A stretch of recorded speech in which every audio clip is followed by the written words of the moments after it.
Bonjour à tous, bienvenue sur ma chaîne YouTube Marque ta page. Je me présente Tilouche et aujourd'hui on voit mon récapitulatif de l'année 2025 en termes de lecture. Déjà pour savoir, j'ai lu 42 livres cette année. Pour l'instant nous sommes le 27 décembre, 26 décembre. Et j'ai lu beaucoup de genres. Si vous voulez je vous mettrai quelques statistiques par-ci par-là à l'image, je ne sais pas encore. Et j'ai décidé pour faire le récapitulatif de faire une sorte de César, ou de prix, de remise de prix pour chacun des livres qui m'ont marqué d'une certaine manière pendant cette année 2025. Donc nous allons commencer par le César de la découverte, qui revient évidemment à un livre que j'ai beaucoup apprécié. C'est pas celui-là, hein. Enfin si c'est celui-là, c'est de la même saga. Mais l'Ascension Royale de Robin Hobb, qui est une pépite. Faut savoir que j'avais acheté le tome en anglais et je l'avais pas lu, je l'avais acheté 2 mois avant que j'ai la version poche en français. Et il y a des personnes qui m'ont recommandé ce livre et qui me l'ont acheté pour une occasion. Du coup, je l'ai lu pendant cet été, le premier tome et le deuxième et troisième. Et j'ai été agréablement surprise, mais vraiment, j'avais jamais lu de fantasy comme ça. Enfin, moi je suis vraiment, j'adore la fantasy, mais je suis vraiment une toute petite dans ce milieu-là. Et vraiment, j'ai été bercée parce que l'écrivain nous fait ressentir par le voyage de Fitz. Et c'est sublime. En fait, ce roman a tout ce que j'aimerais pouvoir écrire, d'une certaine manière. Les intrigues politiques, le développement des personnages, la psychologie, même le système de magie ou de mystère qui se trame dans ce monde est simplement fabuleux. Je recommande beaucoup. Et là, pour mon début d'année, je pense que je vais lire le tome 4, 5 et 6 qui font le troisième tome au complet. Et j'ai vraiment hâte de continuer cette saga. Et voilà. Pour le César de la déception, oui, j'ai pas mis. J'ai été très déçue parce que c'est une autrice que j'avais beaucoup aimée avec son premier roman. Je n'ai pas lu son deuxième ni son troisième, mais j'ai lu son quatrième, son dernier, qui est Le tourbillon des possibles de Clara Hérault. Alors, on va parler de Léonie qui galère un peu après les études sup. Elle trouve pas de travail. Voilà, du coup, elle revient chez ses parents et elle va recroiser des connaissances. Ce roman, en fait, j'ai été très déçue parce que je trouvais que c'était pas du tout ce qu'on m'avait promis dans le résumé.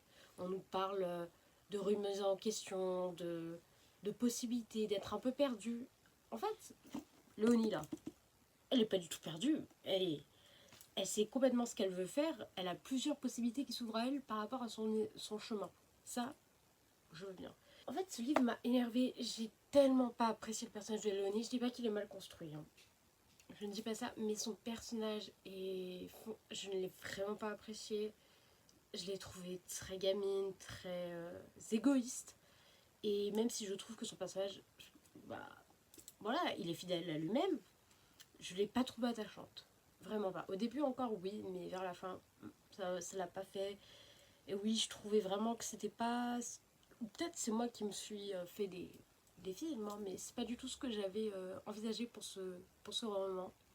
Donc une déception, bien sûr, ça ne veut pas dire que je ne lirai plus jamais du Clara Hérault parce que son premier roman, Nos plus belles années, a été une agréable surprise, un de mes meilleurs romans de 2023 je crois, 2024 je sais plus. Donc oui, avec plaisir de retenter Clara Hérault, mais ce roman ça l'a pas fait pour moi. Continue. Donc le César du chef-d'œuvre, je l'ai pas sur moi, désolée. C'est L'ombre du vent de Carlos Ruiz Zafón, qui est un livre déjà que j'ai lu pour mon cours d'espagnol à la fac et que ma sœur avait adoré. J'avais un peu peur parce que les livres d'espagnol que j'ai lus à la fac sont un peu spéciaux. Et je pensais qu'il allait aussi rentrer dans cette catégorie. Puis ma sœur m'a dit mais non, il est fabuleux ce roman, crois-moi et tout. Du coup je l'ai lu. Pas pour le cours d'espagnol, enfin en retard on va dire. Mais c'était une agréable surprise.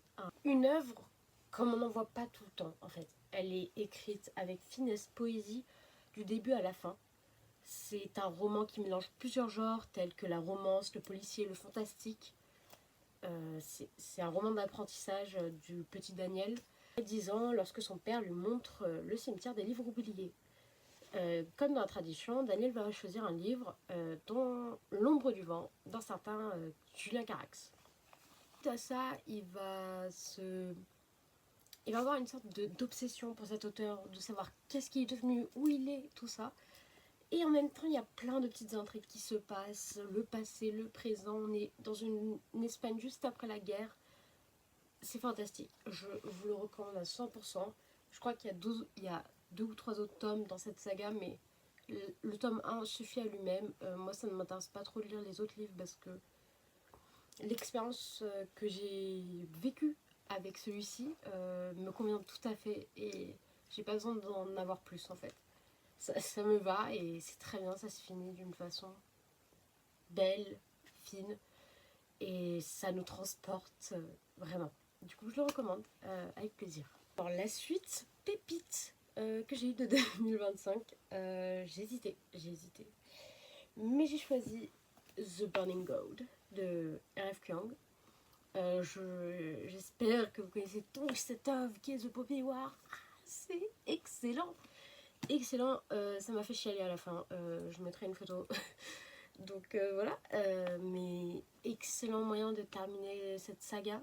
Pour moi, les tomes, je vais pas vous raconter l'histoire du tome 1, mais en gros, en plus, c'est vraiment un peu pas du tout l'histoire en elle-même, mais bon. Rin est élevée par sa tante et son oncle, et il lui arrange un mariage, et elle veut surtout pas. Du coup, elle va essayer d'étudier pour aller dans une école et fuir ce mariage. Voilà, c'est vraiment ça le tome 1.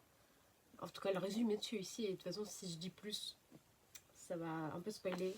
Très belle histoire sur le racisme, enfin, le colonialisme et notre position vis-à-vis des guerres. J'ai beaucoup aimé et la conclusion de cette série était pour moi très bien. Certes, j'étais un peu triste que ça soit un peu rushé un peu vers la fin, mais je comprends en fait. Je trouve pas que c'est un mauvais choix d'écriture. Et sachant que le premier livre, pour moi, chacun des livres se concentre sur la relation de Rin et d'un personnage.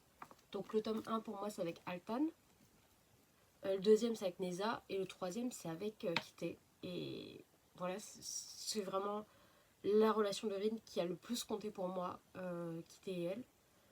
Et j'étais triste de dire au revoir à cet univers et à ces personnages qui m'ont fait grandir, évoluer. C'était une très belle expérience et vraiment, R.F. Kuang, je t'adore. Je veux dévorer tous tes livres. Voilà, très bonne lecture, je recommande. Plus vieux livre de ma palle que j'ai lu cette année. If You Were Villains de M.L. Rio, que j'ai lu aussi pour anglais à la fac.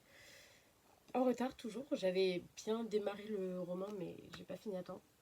Je l'ai acheté il y a 5 ans je crois, en Norvège, dans la partie anglaise. Et c'est vraiment excellent. Je ne sais pas pourquoi je l'ai laissé autant traîner, enfin si je sais. J'avais lu The Secret History il y a 2 ou 3 ans et j'avais pas du tout apprécié, mais vraiment pas, et tout le monde disait oui, il faut un vilain, c'est comme The Secret History, c'est trop bien. Moi j'ai vraiment détesté The Secret History et je dis pas que c'est un mauvais livre, mais c'était pas du tout le genre d'expérience que je recherchais. Et If You Are Villains m'a donné vraiment ce qui pour moi aurait pu être The Secret History, mais là en 100 fois mieux. Enfin, je pense que c'est vraiment personnel, hein. Si vous avez préféré The Secret History, je comprends, mais moi, c'était plus ma cam.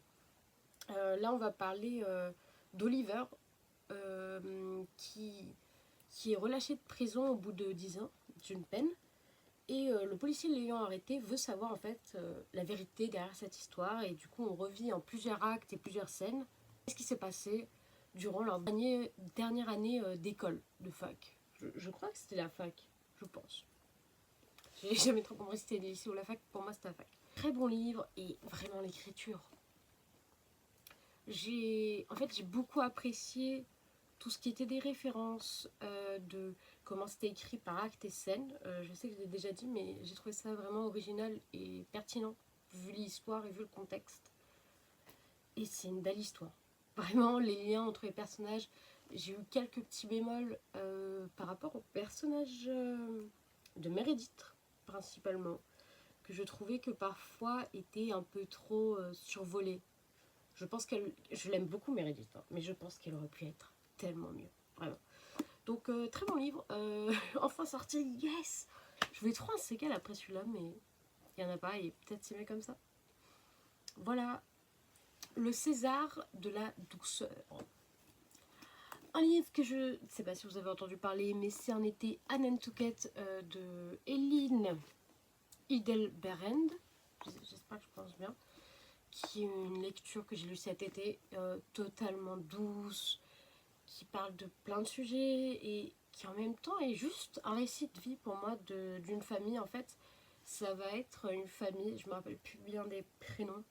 On va suivre 3 filles qui viennent à Nantucket pour l'été.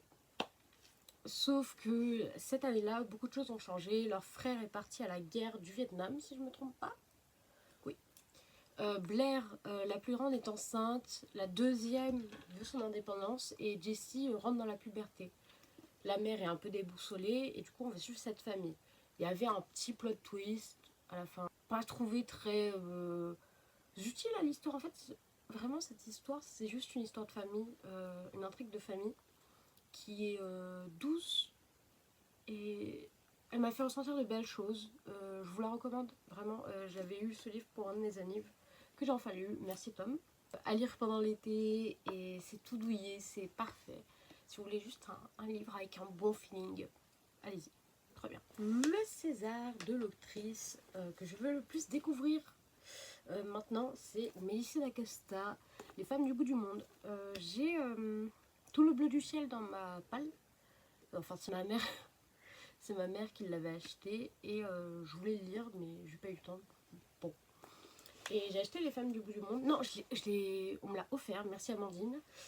Et c'était une trop bonne lecture. Trop bonne lecture. On suit. Comment elle s'appelle? Comment elle s'appelle la madame? Flore. Flore va aller à la Nouvelle-Zélande pour fuir quelque chose qui s'est passé en France, à Paris, je crois. Et en fait, ça parle d'un lien entre 3 femmes. Qui ont des personnalités totalement distinctes et qui vivent dans un autre registre de vie, il faut se le dire. C'était touchant, beau, magnifique. Et en plus, je crois que c'est pas un des préférés de Melissa d'Acosta, mais moi vraiment je l'ai adoré. Hein. Vraiment, aucun problème. Celui-là, un gros coup de cœur. Je pense, au début de l'année, je pensais vraiment que ça allait être mon livre préféré de 2025. Et en vérité, je sais pas trop. J'ai pas eu d'énormes coups de cœur pour cette année. Mais celui-là m'a grandement marqué. Mais j'ai beaucoup aimé If For Villains, mais il est plus récent. J'ai beaucoup aimé The Burning Cloud. Enfin, j'ai pas un livre où je me dis, tiens, c'est lui. Mais en tout cas, pour Melissa d'Acosta, je veux absolument découvrir d'autres de ses œuvres le plus vite possible. Si c'est avec cette plume et ce genre d'histoire et ce genre d'émotion qu'elle nous transmet, eh bien, let's go! Les autres prix vont se concentrer sur les livres que j'ai préférés pendant les saisons de l'année. Donc nous allons commencer très simplement avec un livre dont je n'ai pas parlé, Le joueur d'échecs de Stefan Zweig. Très bon livre. C'est un récit de la Seconde Guerre mondiale. C'est de la fiction. Je me rappelle plus trop bien de l'histoire. Enfin si. En gros, un jour ils vont être sur un bateau. Un mec va leur dire, va lui demander, hey, mais où t'as appris à jouer aux échecs comme ça? Et là il va lui raconter tout un truc et c'est hyper touchant, hyper beau. La plume de Stefan Zweig est juste sublime. C'est un tout petit roman, très court. Je sais même pas si on peut appeler ça un roman tellement c'est court. Mais sublime, qui retrace l'histoire d'une certaine manière. Oui, lui aussi, j'ai hésité à mettre Stefan Zweig dans les livres des auteurs que j'aimerais le plus découvrir. Et il y en a une autre, mais ça, je pense que je vais la découvrir cette année plus en profondeur. Je vous dis ça tout de suite.